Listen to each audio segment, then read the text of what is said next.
ఇప్పుడేమైందో చూసావా? ఈ రోజు పొద్దున్న కేసు మనకు అనుకూలంగా ఉందని చెప్పా. వర్మ గారు మీరేం కంగారు పడకండి, నా అనుమానం తప్పవద్దు.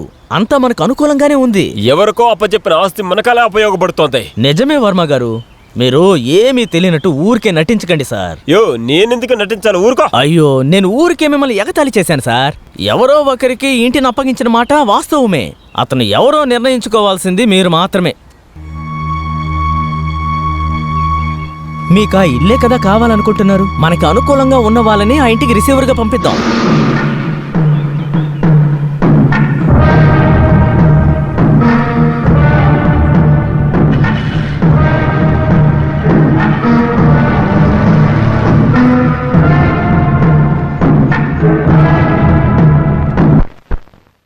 ఆ ఆస్తి అయితే ఎవరికి దొరకపోతుంది? ఎవరికైతే ఏంటి, వాళ్ళకి మంచి రోజులు వచ్చాయి అనుకోవడం. ఎవరిని రిసీవర్గా నియమించబోతున్నారో మనకు తెలియలేదే.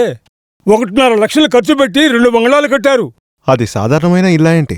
ఆ 2 ఇల్లు మనం అమ్మేశామంటే అదే మనకి చాలు. ఎన్నో జనరేషన్స్ బతుకుతుంది. హత్య కేసును ఎంక్వైరీ చేసిన పోలీసులు ఏమన్నారంటే ఆ పెద్దింట్లో కోట్లాది రూపాయలు ఉన్నాయి అని. మనమెందుకు అనవసరంగా టెన్షన్ అవ్వాలి? ఎవరు పుణ్యం చేశారో వాళ్ళకి అది దొరుకుతుంది. అది సరే. అటు చూడు, అనంతరామ్ వచ్చాడు. సార్, మీరు రోజు కోర్టు క్లోజ్ అయ్యే సమయానికి వస్తున్నారు. కేసేవి లేదా? అయ్యో, నాకేం లేవు. నువ్వు ఒక పని చెయ్యి. నీ ఇంటికి వెళ్ళగానే నీ అత్తయ్య తల మీద రుబ్ర వేసి చంపేసేయి. నాతోరా, అప్పుడు నాకు కేసు దొరుకుతుంది. నువ్వు హంతకుడు అవుతావు. ప్రొద్దున్నే అనవసరంగా మాట్లాడావు. ఏంటి ఆనంద్ గారు, ఏంటి సమస్య? అన్న, ఇక్కడ అందరికంటే మంచి అడ్వకేట్ ఎవరని అడుగుతున్నాడు. నేను మీ పేరు చెప్పాను. దానికి వీడు అంటున్నాడు ఆయనకు వాదించడానికే రాదని. ఆయన మొహం చూస్తేనే తెలుస్తుంది ఆయన ఒక అమాయక కోతి. అవునన్నా, నిజంగా ఇలాగే అన్నా అన్నాడు మిమ్మల్ని.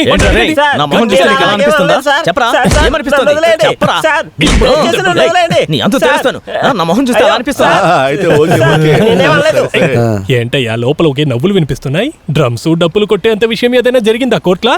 ఈ కోర్టులో ఎలాగ రోజు జరుగుతూనే ఉంటాయి. ఇవన్నీ చూడాలంటే నువ్వు రోజు కోర్టుకు రావాలి. కోర్టుకు రాకపోతే ఏంటయ్యా, మీ వకీల కంటే ఎక్కువ కేసులు నా దగ్గర ఉన్నాయిలే. అరే, వేరే వకీళ్ళ చేతిలో కేసులు దొరికాయంటే దానికి వాయిదా వేసి కనీసం 5 సంవత్సరాలు లాగుతారు. అదే కేసు నాకు ఒకవేళ దొరికితే దాన్ని నేను 5 నిమిషాల్లో ముగిస్తాను. వాళ్ళు 5 ఏళ్లు గొంతు చించి సంపాదించే డబ్బుని నేను 5 రోజుల్లోనే సంపాదిస్తాను. అలాంటప్పుడు నేను ఎందుకు ఇక్కడికి రావాలి? అది కూడా కరెక్టే. నీకోటి తెలుసా?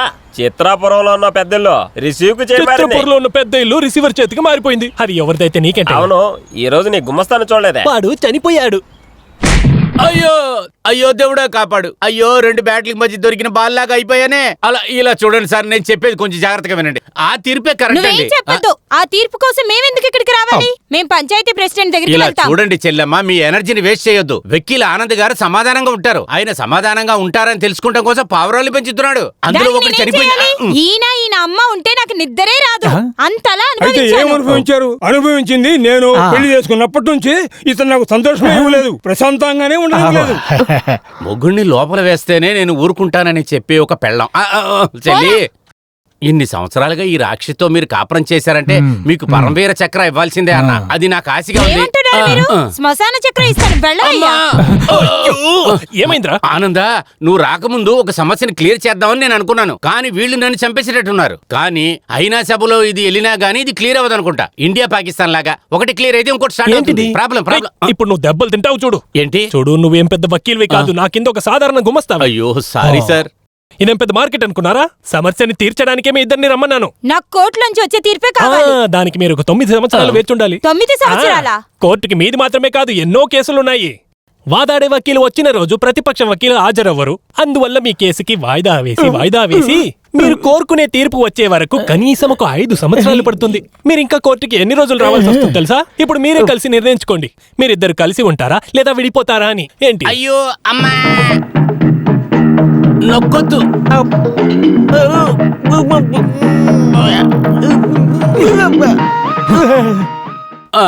సిస్టర్, బ్రదర్, కోర్టుకి వెళితేనే మీ పరువు పోతుంది. కోర్టులో లాయర్ అడిగే దానికి మీరు సమాధానం చెప్పలేక పరువు పోతుంది. మీలో ఏంటి సమస్య? అక్కర్లేకుండా గర్భం, అక్కర్లేకుండా గొడవలు, చిత్రవద, ఇవన్నీ మీరు నిరూపించాలంటే మీ వల్ల కాదండి. ఒక అమ్మాయి అనుకుందంటే వాది ప్రతివాదిగా అయిపోతాడు. ఇంక మీద మీరే డిసైడ్ చేసుకుని కలిసి ఉండాలనుకుంటున్నారా, విడిపోవాలనుకుంటున్నారా? అయ్యో అమ్మ దేవుడా. ఆనందా, ఆహా. నిజంగానే నేను పొగడాలనుకుంటున్నాను. విడిపోవాలనుకుని వచ్చిన వాళ్ళు ఇవాళ జంట పావురాల్లా కలిసి వెళ్తున్నారయ్యా. నీకు గుమ్మస్తాగా ఉండే భాగ్యం నాకు దొరికినందుకు నాకు చాలా అవమానంగా ఉంది. లేదు లేదు, గొప్పగా ఉంది. వాళ్ళిద్దరు ఎగిరిపోయే ముందు నువ్వు వాళ్ళ దగ్గర నుండి ఫీజు లాక్కో. చెప్పింది నీకే.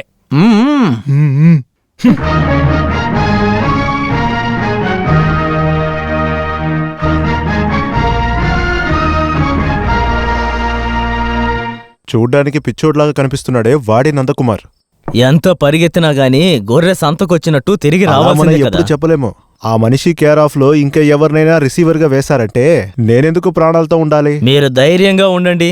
మీ ఆ ఇంటికి రిసీవర్గా ఎవరన్నా పెడితే అది నేనే పెట్టాలి. నమ్మొచ్చు కదా. నమ్మండి, దానికి తగిన పనులన్నీ నేను ఆల్రెడీ మొదలు పెట్టాను. ఇంకెవ్వరి పేరు ఎవ్వరికంటా పడనివ్వను. నేను సైకిల్ టికెట్కి రిసీవర్గా ఉన్నప్పుడు అతను ఓ మంచి అమౌంట్ ఇచ్చారు. అదంత తొందరగా మర్చిపోగలనా? అలా ఉన్నప్పుడు అన్ని ఆస్తి ప్రాపర్టీ లిస్ట్ రెడీ చేసినప్పుడు జాగ్రత్తగా ఉండాలి. మీరు ఆ పని గురించి నాకు చెప్పాలా అవసరం లేదు. సర్లే, ఇంకో రౌండ్ పోయినా ఫుల్గా ఏమొద్దండి, అర గ్లాస్ పోయింది చాలు.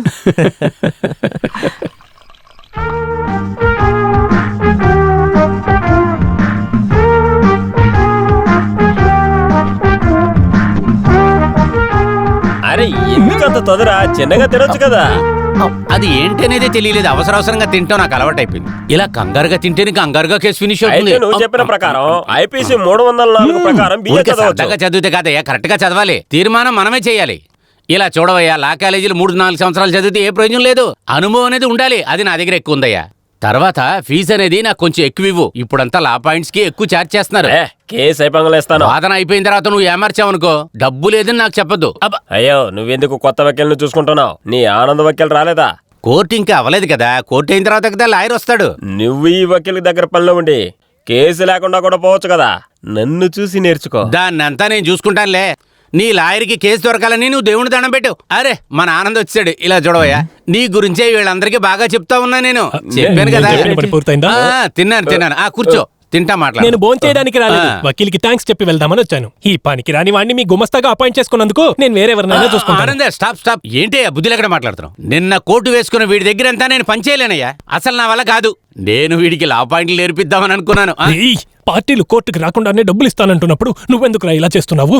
ఏయ్, మంచి కార్యాన్ని అనవసరంగా ఏదైనా చేసి మధ్యలో చెడగొట్టు. వేసేగాడిని కూసేగాడిది చెడగొట్టినట్లు అవన్నీ ఊరికే చెప్పారనుకున్నావా? పార్టీ కోర్టుకు రాకూడదురా, అప్పుడే కదా మనం కలిసి సరిగ్గా చేయగలం. అందుకేరా నేను నీకు 3 పూటలు మంచి భోజనం పెడుతున్నాను. నాకు తెలుసు నువ్వు కోర్టుకు రా. కరెక్ట్. తర్వాత 2-3 లా పాయింట్లు నీకు చెప్దాం అనుకున్నాను రా. మళ్ళీ వచ్చి చెప్తాను. భోజనం ఆర్డర్ చేసి పెట్టు. తర్వాత చేపల కూర, చికెన్ గ్రేవీ. నేను జడ్జికి లా పాయింట్ ఇవ్వాలంట. నేను వచ్చేదాకా నువ్వు వెయిట్ చేయి. వీడు నన్ను ఒక దారి చేయకుండా వదిలిపెట్టాడు. అమ్మా, ఏంటయ్యా తొందరగా వచ్చేసావు? కేసేం దొరకలేదా? మీరు అనుకుంటున్నట్టు నేను ఏమీ చేయలేదు. అక్కడ వచ్చే వాళ్ళకి నేను వాళ్ళని సమాధానం చేయడం నచ్చట్లేదు. ఇలాగే వెళ్తుంటే కోర్టు గౌరవం ఏమవుతుంది? కోర్టులో గౌరవం లేకపోయినా పర్లేదు, ఇంట్లో గౌరవం ఉండాలి కదా. అది సరే, ఇప్పుడు ఏమైంది? మీ మేనమామ ఇక్కడికి వచ్చేళ్ళాడు. ఇక దీనిపై నేనేం చెప్పలేను. వకీల్కి సంబంధించిన పనులు చేయడానికి నువ్వేమన్నా గాంధీకి సంబంధించిన వాడవని అడిగెళ్ళాడు. ఇదిగో చూడమ్మా, మీ అన్న గాంధీ గురించి మాట్లాడుతున్నాడు. దాన్ని తలుచుకుంటేనే అలా అనండి తాతయ్య. మీరున్నందువల్లే తను ఇలా చేస్తున్నాడు. చూడండి, నేను గమనించలేదు అనుకోవద్దు. నారాయణ, అదెవరు? మీ నాన్నగారి గురించి. నాన్నకు అలాంటి ఓ పేరునిందా? నా నోరుని గోకద్దు. అమ్మా, సమస్యని ఇక్కడే తీర్చుకోవచ్చు కదా, కోర్టుకి వెళ్లాల్సిన అవసరం ఏంటి? అది నువ్వు నేరుగా మీ మామ దగ్గరే చెప్తే చాలు. రేపు ఉదయాన్నే తను నిన్ను రమ్మన్నాడు. ఒకవేళ సుగంధికి నాకు పెళ్లి చేయాలనుకుంటున్నారో ఏమో. అదంతా నాకు తెలియదు, కానీ తన లోపల ఉంది. నేరుగా వెళ్ళి అడుగు. యోర్ ఆనర్, మా ముద్దాయి ఒక నిరపరాధి. ఒక బుర్రలేని అమ్మాయిని ప్రేమించాలనే తప్పు మాత్రమే అతను చేశాడు.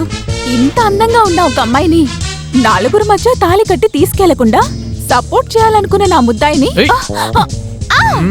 వదిలేయండి. నువ్వు ఎవరిని అడిగి తీసుకున్నావు? ఎవరి దగ్గర అడగాలండి. అడగాలి. అలా అంతా అడుగుతూ ఉండలేను. అలాగా? బావా ప్లీజ్ నా చెయ్యి వదలండి బావా. ఎవరైనా చూస్తారేమో. మనకి ఇంకా పెళ్లి కూడా కాలేదు. ఆ లోపల ఏంటి? అయ్యో బావా, బయట తాతయ్య కూర్చొనున్నారు. అయ్యో వదలండి బావా. అత్తయ్య కూడా బాగా వినిపిస్తుంది బావా. ఈ బావ ఎప్పుడు ఇంతే. అత్తయ్య నేను వెళ్ళొస్తాను. ఇప్పుడు ఆ అమ్మాయి ఏం చెప్పి వెళ్ళిందిరా? ఈ బావ ఎప్పుడు ఇదే చేస్తాడు. నాకు అర్థం అవ్వట్లేదు. అమ్మాయిల దగ్గర తొందర పడకూడదురా ఏ విషయంలోనైనా. మన తెలిసిన అమ్మాయి కదా. ఈ ఒక విషయంలో మీకు తెలిసిన వాళ్ళల్లో ఎవరైనా ఒకరు ఇండియాలో ప్రాణంతో ఉన్నారంటే స్వామి సరేనా